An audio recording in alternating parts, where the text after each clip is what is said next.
Hello students, आइए आज class 10th के लिए पंचुएशन का टॉपिक लेकर आया हूँ।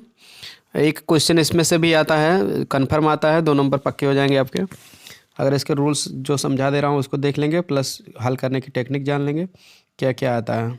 और 2022 में जो क्वेश्चन आए हैं वो उसको भी मैं बता दूंगा।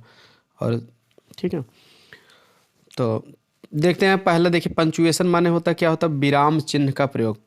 ठीक है, तो इसका परिभाषा है, लिखते समय विराम चिन्ह के प्रयोग को ही हम पंचुएशन कहते हैं। जो लिखते समय हम जैसे विराम माने आराम, जैसे कहते हैं ना, बड़े अपनी वाणी को विराम देता हूँ, मतलब आराम। मतलब जैसे हम थोड़ा सा कहते समय रुक जाते हैं तो कामा कहीं लगा देते हैं, ज़्यादा पूरी तरह से रुक जाते हैं फुल स्टॉप लगा देते हैं, नहीं तो सेमी कॉलन अर्ध विराम लगाते हैं, या फिर प्रश्नवाचक का निशान भी हम लगा देते हैं, प्रश्न पूछते हैं। तो ये सभी जो निशान बने हैं, इन्वर्टेड कामा हम लिखते हैं तो डायरेक्ट स्पीच में देखिए कोई बात तो डबल इंटू कामा लगा देते हैं, सेट के बाद केवल कामा लगाते हैं। यही सब जो निशान हैं कहाँ कौन लगेगा यही इसमें पढ़ना है। और कैपिटल लेटर से, जैसे आई हमेशा कैपिटल लेटर्स लिखते हैं, तो इस तरह से कौन नाम हम सब बहुवचन से लिखते हैं, सॉरी कैपिटल लेटर्स लिखते हैं। तो ये सब कहाँ कैपिटल लेटर लिखना चाहिए, कहाँ कौन सा निशान लगाना चाहिए, यही इस चैप्टर में आपको करना है। ये नॉलेज चेक करने के लिए आपको एक क्वेश्चन दे देगा, उसमें कुछ गलतियाँ कर देगा, उसको आपको सही करना पड़ेगा। तो देखते हैं इसके रूल क्या है, ध्यान क्या देना है। तो प्रत्येक वाक्य का पहला शब्द बड़े अक्षर से प्रारंभ होता है। इतना ध्यान देना कि वाक्य कोई भी रहेगा उसको पहला अक्षर बड़े से लिखा जाएगा। जैसे ही फ्लू काइट प्लीज सिट हियर, देखिए ही और प्लीज में पी बड़े और ही बड़े से है ना, क्योंकि पहला अक्षर है वाक्य का। पेपर में आपको छोटे से दे देगा, आपको बड़े से कर देना है। दूसरा है प्रॉपर नाउन और उनसे बने एडजेक्टिव का पहला अक्षर कैपिटल लेटर से लिखा जाता है। प्रॉपर नाउन माने होता है किसी व्यक्ति, वस्तु या स्थान का नाम, जैसे मोहन, सोहन, दिल्ली, गीता, दिल्ली, ठीक है, लखनऊ। अब ये सब और एडजेक्टिव, प्रॉपर नाउन से कभी कभी प्रॉपर एडजेक्टिव बन जाते हैं। तो इतना जान, प्रॉपर नाउन से अगर प्रॉपर एडजेक्टिव जो बनता है तो उसको भी बड़े से लिखा जाता है। जैसे फॉर एग्जांपल इंडिया आपका प्रॉपर नाउन है, इंडिया माने भारत, देश का नाम है, लेकिन इंडियस बना है इंडियन, ठीक है, तो इंडियन आपका प्रॉपर एडजेक्टिव हो गया क्योंकि वो नाउन से पहले सेट हो जाएगा। इंडियन सोल्जर्स, इंडियन वॉच, ठीक है, कुछ भी, इंडियन मोबाइल, तो कुछ भी कर सकते हो। अब देखिए यहाँ उदाहरण दे देना, विजय इज लिविंग इन दिल्ली, विजय दिल्ली में रह रहा है। तो इसमें विजय और ये दिल्ली दोनों प्रॉपर नाउन है। प्रॉपर नाउन मतलब जो अलग एकदम विशेष नाम रहता है, मतलब साझा नाम नहीं रहता है। विजय क्योंकि अलग चीज़ है, दिल्ली अलग चीज़ है, दिल्ली भी एक ही शहर है, विजय भी एक आदमी है। तो Indian soldiers are very brave, इसमें क्या है, भारतीय सैनिक बहुत बहादुर होते थे। तो यहाँ सैनिकों की विशेषता बतला रहा है इंडियन, तो इंडिया से बना है। तो इस ऐसा कोई शब्द मिल जाए जो किसी प्रॉपर नाउन से बन रहा है और किसी देशवासियों की ओर ये मतलब कि अब इशारा करता है, ठीक, जैसे Indian, American, Chinese, Japanese, Rajasthan, ये सभी क्या क्या आपके प्रॉपर एडजेक्टिव है। तो इनका भी पहले अक्षर बड़े से लिखा जाएगा, चाहे ये शुरू में आए चाहे बीच में आए, उससे नहीं मतलब। जैसे कहते हैं कि he is an Indian soldiers, तब भी इंडियन बीच में आएगा तब भी लिखेंगे इंडियन सोल्जर, भारतीय सैनिक है। तो रूल नंबर 3 देखते हैं, प्रॉपर नाउन आई तथा इंटरजेक्शन ओ हमेशा बड़े से लिखा जाता है, ठीक है। प्रॉपर नाउन कोई भी रहेगा तो उस बड़े से लिखा जाएगा, जैसे मोहन, सोहन, शीला, गीता, लखनऊ, दिल्ली। आई भी हमेशा बड़े से लिखा जाएगा, चाहे बीच में हो चाहे शुरू में हो। ओ भी हमेशा बड़े से लिखा जाता है। जैसे उदाहरण, why should I go there, मैं वहाँ क्यों जाऊँ, यहाँ आई बड़े से लिखा गया, बीच में भले है, पेपर में आपको छोटे से लिख देगा तो आपको बड़े से कर देना है। ओ गॉड हेल्प अस, हे भगवान हमारी सहायता करो, तो हे का अंग्रेजी ओ लिख दिएगा, संबोधन किया गया। तो यहाँ देखिए ओ हमेशा बड़े से लिखा जाएगा, चाहे बीच में आए चाहे शुरू में आए, और ओ के साथ जो लिखा जाएगा शब्द गॉड, उसको भी जी बड़े से। तो ओ गॉड, क्योंकि गॉड को हमेशा बड़े से ही लिखा जाता है, नहीं तो गॉड नहीं होता तो भले छोटे से आप लिख सकते थे, ठीक। ईश्वर के लिए कोई भी शब्द लगेगा वो उसका पहला अक्षर बड़े से लिखा जाता है, ये भी नियम है, ठीक। गॉड है, जैसे आल माइटी माने सर्वशक्तिमान, ईश्वर सर्वशक्तिमान है, तो उसको भी ये बड़े से लिखा जाता है। लॉर्ड माने भगवान या स्वामी होता है, यल बड़े से लिखा जाता है। ये सभी कुछ वर्ड हैं ईश्वर के लिए।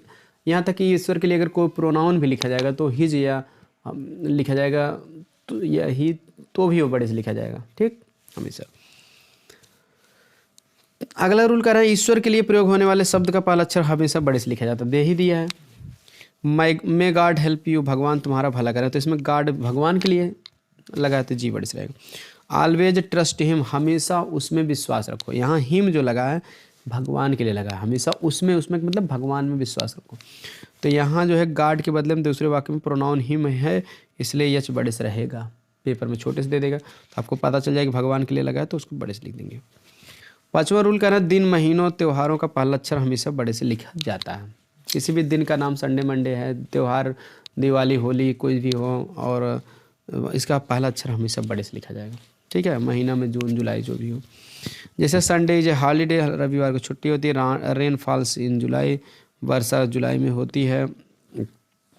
Holi and Diwali are important festival, ये महत्वपूर्ण त्यौहार हैं। तो देखिए त्योहारों का नाम, दिनों का नाम और महीने का नाम बड़े से लिखा गया है ना पहला अक्षर, तो वही आपको ध्यान देना। अगला क्वेश्चन 6वां देखते हैं। डायरेक्ट स्पीच के आरंभ तथा अंत में इन्वर्टेड कामा का प्रयोग किया जाता है। इन्वर्टेड कामा कहाँ लगा जाए? डायरेक्ट स्पीच के शुरुआत में भी और अंत में समाप्त करने पर भी लगता है। इन्वर्टेड कामाज माने होता है अवतरण चिन्ह।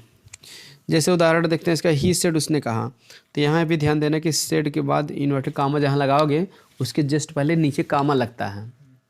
सेड के बाद नहीं, अगर ऑब्जेक्ट है तो यहाँ कामा लग जाएगा, नहीं सेड टू मी या हिम होता तो उसके बाद लग जाता। ये भी काम आप लगा देना। ऊपर इन्वर्टेड कामा हम लिखेंगे तो इन्वर्टेड कामा के बाद पहला अक्षर बड़े से ही लिखा जाता है। आई तो वैसे भी बड़े से लिखा जाता है, ही होता तब भी एच बड़े से हो जाता। इन्वर्टेड कामा का पहला अक्षर बड़े से लिखा जाता है। I am quite well today, मैं आज बिल्कुल अच्छा हूँ। तो देखिए यहाँ बात खत्म हो गई तो इन्वर्टेड कामा बंद कर दिया गया। Will you go to school, तो देखिए इन्वर्टेड कामा का पहला अक्षर देखिए डब्लू बड़े से लिखा गया। स्कूल के बाद इन्वर्टेड कामा बंद किया गया, फिर आस्क्ड हिज मदर लिख दिया गया। ये रिपोर्टिंग स्पीच कभी कभी बाद में आ जाती है, तब फुल स्टॉप लग जाता है।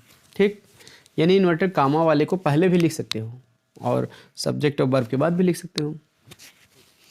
7वां है प्रश्नवाचक वाक्यों के अंत में प्रश्नवाचक चिन्ह लगाया जाता है। जैसे कोई भी प्रश्नवाचक वाक्य रहेगा तो प्रश्नवाचक चिन्ह तो लगेगा ही। जैसे हु ब्रोक दिस जग, इस जग को किसने तोड़ा। Did he keep his promise, किया वो अपना वादा पूरा किया। तो इन सभी में प्रश्न पूछा जा रहा है, इसलिए प्रश्नवाचक वाक्य लगे। आई होप नियम समझ में आ गए। चलिए इसके कुछ एग्जाम्पल्स हम देख लेते हैं। 2013 में देखिए पूछे गए हैं, 14 में पूरा 22 तक दिखाएंगे। तो पहले 13 के कुछ देख ले रहे हैं, फिर 22 के तुरंत आ जाएंगे। बीच वाले की आपको बता देंगे, खुद आप देख सकते हैं उसको भी। देखिए इसमें बनाया कैसे गया उसको ध्यान से आप समझने का प्रयास करिए। I said to Hemant you will not fail if you work hard. एक बात ध्यान देना, इसमें ज़्यादा पेपर में ना 99% आपको डायरेक्ट स्पीच दे देगा। डायरेक्ट स्पीच में कौन बड़े से लिखना चाहिए, कौन कामा, ये सब जानना चाहिए, आपका काम हो जाएगा। देखिए आई सेड टू हेमंत, तो आई हमेशा बड़े से लिखा जाता है। उत्तर देखिए ये नीचे दिया गया। हेमंत नाम है तो प्रॉपर नाम तो बड़े से लिखा जाएगा। यहाँ के बाद मैंने हेमंत से कहा, तो थोड़ा सा रुकेंगे ना, अल्प विराम जिसको कहते हैं, बड़े विराम, तो इसलिए कामा लगा देंगे। ठीक, यहाँ थोड़ा सा रुकेंगे। आई सेड टू हेमंत, मैंने हेमंत से कहा, फिर इन्वर्टेड कामा लगा देंगे क्योंकि you will not fail if you work hard, ये हेमंत के लिए हम कहे हैं ना, तो किसी जैसे कहे हैं कोई आदमी जैसे कहा है सेम टू सेम वैसे लिख देना, डायरेक्ट स्पीच कहलाता है। तो यू, अब देखिए बात ये भी है कि पहला अक्षर इन्वर्टेड कामा का बड़े से लिखना चाहिए, तो इसलिए यू वाई में यू बड़े से कर दिया गया। ठीक है, यू में वाई बड़े से कर दिया गया। You will not fail if you work hard, full stop करके इन्वर्ट काम बंद कर दिया गया। दूसरा वाक्य देखिए, Mohan said I went to Meerut study, तो मोहन देखिए यहाँ बनाया जो गया आंसर देख लीजिए, मोहन सेड के बाद कामा लगा दिया, ऑब्जेक्ट नहीं है तो invert comma. I went to Meerut में स्थान का नाम, मेरठ माने मेरठ होता है, मेरठ, ये बड़े से लिखा जाएगा, बड़े स्टडी बाद फुल स्टॉप इन्वर्ट काम बंद। तीसरा ही सेड टू रमेश, तो देखिए ही सेड टू रमेश, यहाँ आर बड़े से कर देंगे, रमेश नाम है। उसके बाद इन्वर्ट कामा लगा देंगे। कंग्रेचुलेसन्स में पहला अक्षर सी बड़े से कर देंगे। इसके बाद कंग्रेचुलेसन्स किसको कहा जाता है, उसमें संबोधित किया जाता है, तो इसलिए संबोधन का निशान, ये इंटरजेक्शन का चिन्ह लग जाता है। उसके बाद फिर हम इस इंटरजेक्शन के चिन्ह के बाद एक वाक्य लिखेंगे, तो वाक्य का पहला अक्षर बड़े से कर देंगे, वाई बड़े से कर देंगे। यू में you have stood first in the examination, full stop invert comma बंद। इस तरह से कंग्रेचुलेसन के बाद आपको संबोधन का निशान लगा देना, या इंटरजेक्शन जिसको कहते हैं अंग्रेजी में। उसके बाद वाई, ठीक है, पहला अक्षर बड़े से लिख के पूरा वाक्य लिख देंगे। लास्ट में नोट काम बंद कर देंगे क्योंकि यस। अगला वाक्य कह रहा है कि my brother said to me you should not waste your time on Sundays, तो हो जाएगा इसमें देखिए आंसर दिया, my brother said to me comma invert comma you should not waste your time on Sundays में देने को नाम है यस बड़े से। ठीक है,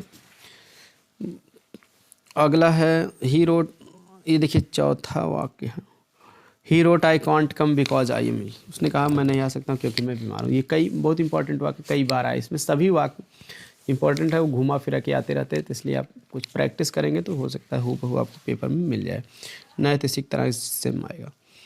तो देखिए इसमें ही रोट के बाद कामा लगा दिए, उत्तर में देखिए और कामा नोट कामा कर दिए। आई कांट, कांट में देखिए कान CAN एपोस्ट्रोफी टी होता है, सहायक के साथ एपोस्ट्रोफी टी लगा देते हैं, ठीक है। Can't come because I am ill, I देखिए बड़े से ही लिखा गया है, चाहे बीच में चाहे कहीं भी, ठीक है। ये इसमें कांट में देखिए ध्यान देना कि यन के बाद एपोस्ट्रोफी यानी ऊपर जो है ऐसा लगता है ये एपोस्ट्रोफी कहते हैं उसको, संबोधन का चिन्ह। सी सेट अगला देखिए, सी सेट टू हर मदर, तो सी सेट टू हर मदर कर देंगे यस बड़े करके, मदर के बाद कामा नोट कामा, विल यू में W बड़े कर देंगे, गिव मी 1000 रुपीज़। अब यहाँ प्रश्न पूछा गया है तो प्रश्नवाचक निशान लगा देंगे। उसके बाद अगला वाक्य क्या, I wish to purchase some books, I wish to purchase some books, ये आपका SR2 है तो वैसे लिख दीजिए, लास्ट में फुल स्टॉप लगा देंगे। हाँ, फुल स्टॉप के बाद इन्वर्ट कामा भी बंद कर देंगे, क्योंकि 2 वाक्य कहा गया है ना, जब जितनी बात कही गई, चाहे एक बात चाहे 2 बात, जितने वाक्य उतना पूरा खत्म होने के बाद इन्वर्ट कामा हम लगा देते हैं, ठीक। देखिए अगला भी इम्पोर्टेंट वाक्य देखिए इसमें दिया गया, हैव फेथ इन ऑलमाइटी, माने सर्वशक्तिमान में विश्वास करो, विश्वास रखो, ट्रस्ट हिम ऑलवेज, उसमें हमेशा विश्वास करो। अब देखिए इसमें क्या है कि इसका जब बनाया गया पंचुएशन, देखिए ये डायरेक्ट स्पीच तो है नहीं, वैसे वाक्य हैव फेथ इन ऑलमाइटी, पहले अक्षर तो एच बड़े कर दिया गया, ऑलमाइटी माने सर्वशक्तिमान, कौन सर्वशक्तिमान है, ईश्वर, तो ईश्वर के लिए शब्द लगा है तो ऑलमाइटी आता है, तो इसलिए ए बड़े से रहेगा, ठीक। उसके बाद एक वाक्य खत्म हो गया तो फुल स्टॉप लगा देंगे कि यहाँ हन्ना सोचिएगा हैव से प्रश्नवाचक वाक्य, प्रश्नवाचक नहीं है क्योंकि हैव माने रखो, ये मेन वर्ब का काम यहाँ कर रहा है, ठीक। प्रश्न नहीं पूछा जा रहा है इसमें, भगवान सर्वशक्तिमान में विश्वास रखो, ट्रस्ट हिम ऑलवेज, उसमें हमेशा ट्रस्ट माने भी विश्वास रखना होता है। तो देखिए नया वाक्य बनाया तो ट्रस्ट में टी इसलिए बड़े से किया गया, और हिम में यस बड़े से क्यों किया गया, क्योंकि भगवान के लिए लगा है, उसमें मतलब जो सर्वशक्तिमान है यानी कि भगवान, ठीक, यस बड़े से रहेगा। तो इस तरह से ये 2023 के क्वेश्चन थे। देखिए 14 वाला भी आप देख लीजिए, इसमें कितने इंपॉर्टेंट क्वेश्चन है, घुमा फिरा के वही सब आते रहते हैं। देखिए यहाँ ही wrote I can't come because I am, 6वां वाला सेम टू सेम आपको मिल रहा है ना, उसमें 5वां था 13 में 5वें नंबर पे, इसमें 6वें, तो ये इंपॉर्टेंट है, इसलिए तो जो रिपीटेड है उसको तो आप और ध्यान दीजिए, ठीक है, नहीं तो आपको दिक्कत हो जाएगी। और नहीं कर पाओगे तो चलिए आगे देख लेते हैं। हाँ, तो ये 14 का पहले क्वेश्चन देख लीजिए, इसके बाद इसका आंसर भी है, आप यहाँ से पढ़ लीजिए अगर आपके पास किताब नहीं है, सीरीज नहीं है, ठीक है। उसके बाद ठीक है, देखिए आंसर भी यहाँ देख के मिला लीजिए, 15 वाला भी देख लीजिए, ठीक है, और क्वेश्चन उसके बाद हल करके उसके बाद इसका आंसर यहाँ से आप मिला लीजिए, अपने आप को चेक कर सकते हैं कितना आपको आता कितना नहीं आता। उसके बाद देखिए 16 का क्वेश्चन देख लीजिए, आंसर भी यहाँ दिया गया है, देख लीजिए, ठीक। उसके बाद देखिए 17 का भी देख लीजिए, क्वेश्चन और आंसर दोनों दिया गया है, मैं डायरेक्ट अब 22 का बताऊंगा इसके बाद, ठीक है। 17 के बाद देखिए 18 का देख लीजिए, क्वेश्चन है, उसके बाद आंसर है, वीडियो को पॉज करके आप लोग देख सकते हो, लिख सकते हो।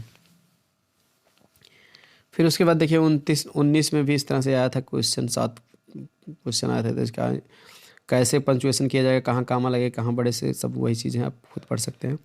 20 में भी देखिए इस तरह से दिया गया था, आप इसको भी वीडियो को पॉज करके कर सकते हैं, लिख सकते हैं, समझ सकते हैं। अगर आपके पास बुक नहीं है तो मैं आपकी समस्या का समाधान कर दे रहा हूँ। सीरीज नहीं खरीद पाए विद्या क्वेश्चन तो कोई ज़रूरत नहीं, जितना वीडियो मिल रहा है उतना ही आप देख लेंगे तो आपका काम हो जाएगा। अब चलिए 2022 वाला सॉल्व कर लेते हैं, क्योंकि ये इसी वर्ष आया था, ठीक है। How does this machine work, asked the boy, ठीक, इसका आंसर मैं समझा दे रहा हूँ कैसे कहाँ क्या लगाना है। यह मशीन कैसे काम करती है, आस्क्ड द बॉय, लड़के ने पूछा। तो देखिए यहाँ पहले इन्वर्टर कामम बात जो किसी कही हुई है तो इन्वर्टर कामम लिखा जाता है, शुरुआत में लगा दीजिए इन्वर्टर कामम, फिर हाउ में एच बड़े से रहेगा, पहला अक्षर बड़े से ही लिखा जाएगा। डज दिस मशीन वर्क, उसके बाद प्रश्नवाचक लगा देंगे, इन्वर्टर कामम बंद कर देंगे। अब क्योंकि रिपोर्टिंग स्पीच इधर लिखना है तो आप इधर लिख दीजिए, अगर उधर इन्वर्टर कामा है तो वर्ब पहले लिखा जाएगा तब सब्जेक्ट, ठीक है। और उसके बाद फुल स्टॉप कर देंगे। दूसरा वाक्य, can you go to Delhi today, तो ये the officer said to the clerk, तो can you go to Delhi today, ये आपका इन्वर्टर कामम लिखना पड़ेगा। कैन में सी बड़े कर, can you go to Delhi, Delhi में डी बड़े कर देंगे, टुडे प्रश्नवाचक इन्वर्टर काम बंद। फिर उसके बाद the officer said to the clerk, ये रिपोर्टिंग स्पीच हम लिख देंगे, ठीक। फिर तीसरा वाक्य आपका कह रहा है, Rita said to Rekha, Hari will not come to college tomorrow, तो हो जाएगा कि रीता देखिए आर बड़े कर देंगे, रेखा आर बड़े कर देंगे, कामा कर देंगे इन्वर्ट कामा। हरी में एच बड़े कर देंगे, Hari will not come to college tomorrow, full stop करके इन्वर्ट काम बंद कर देंगे क्योंकि इसमें प्रश्न तो पूछा नहीं जा रहा है, प्रश्नवाचक लगाओगे। चौथा वाक्य आपका था रेखा सेड टू हर फ्रेंड, तो देखिए आर बड़े कर देंगे, रेखा सेड टू हर फ्रेंड, उसके बाद कामा लगा देंगे, इन्वर्ट कामा लगा देंगे, फिर उसके बाद लिखेंगे वाई डिड यू में वाई में एच बड़े डब्ल्यू बड़े कर देंगे क्योंकि पहला अक्षर इन्वर्ट कामा का, not come to college study, प्रश्नवाचक का निशान लगा के नोट कामा बंद कर देंगे क्योंकि इसमें जिसमें प्रश्न पूछा जाएगा डब्ल्यू एस से रहेगा या सहायक क्रिया से तो उसमें हम लगा देते हैं। तो अब प्रश्नवाचक लगाने के बाद ही इन्वर्ट कामा बंद करते हैं, इतना ध्यान देना, न कि पहले इन्वर्ट कामा बंद करने के बाद प्रश्नवाचक। तो पहले प्रश्नवाचक रहेगा तब इन्वर्ट कामा। अगला है are you coming to school with your brother, ये देखिए कही हुई बात है तो इसलिए इसको इन्वर्ट काम लिख दीजिए, आर में ए बड़े करके इन्वर्ट काम लगा, are you going coming to school with your brother, प्रश्नवाचक लगा दीजिए, इन्वर्ट काम बंद कर दीजिए। फिर उसके बाद रिपोर्टिंग स्पीच जो बच्चा है सेड महेश, आप इसको सेड महेश में एम बड़े करके लिख दीजिए क्योंकि नाम है, फुल स्टॉप कर दीजिए। वाक्य खत्म होगा तभी फुल स्टॉप लिखा जाए लग जाएगा। रिपोर्टिंग स्पीच अगर लास्ट में आएगा तो उसके बाद जो है फुल स्टॉप लगेगा। देखिए छठवां वाक्य था Radha said to Ravi who are you and what do you want, तो राधा सेड टू रवि के बाद आर राधा और रवि में आर बड़े से रहेगा, नाम है comma and comma, who are you who में डब्ल्यू बड़े से रहेगा, and what do you want प्रश्नवाचक निशान इन्वर्ट कामा बंद। सातवां why did Mohan go to Delhi on Sunday morning, तो वाई में डब्ल्यू बड़े देंगे, डिड मोहन में एम बड़े कर देंगे, दिल्ली में डी बड़े कर देंगे। ऑन संडे में दिन का नाम है ये भी बड़े से रहेगा, मॉर्निंग प्रश्नवाचक लगा दीजिए क्योंकि प्रश्न पूछा गया। तो इस तरह से आप आराम से इसको कर सकते हैं, हमारे ख्याल से बहुत कठिन नहीं है सर, कॉन्सेप्ट में बता दिया, इसी तरह की एक प्रैक्टिस कर देंगे एक दो सेट भी तो आप आराम से कर ले जाओगे। बाकी आप एक्सीलेंट बुक से भी आप पढ़ सकते हो, कहीं से भी पढ़ सकते हो, और मैं राजू प्रकाशन की बुक से भी पंचुएशन कवर किया हूँ पूरा, ग्रामर फ्रॉम राजू प्रकाशन बुक उसके नाम से प्लेलिस्ट है, वहाँ से भी आप पूरी ग्रामर देख सकते हैं पंचुएशन सहित। तो चलिए मिलते हैं नेक्स्ट वीडियो में। वीडियो पसंद आए तो लाइक सब्सक्राइब शेयर जरूर कर लीजिए, और क्योंकि एक महीने में अब पूरा तैयारी आपको वही पढ़ाया जा रहा है जहाँ से पेपर आएगा और जो जो क्वेश्चन आएंगे, ठीक है। तो इसलिए चैनल को सब्सक्राइब कर घंटी दबा कर रखिए ताकि जैसे वीडियो अपलोड करूँ नोटिफिकेशन मिल जाए, और सभी दोस्तों के साथ शेयर करिए ताकि सबका भला हो सके। मिलते हैं नेक्स्ट वीडियो में।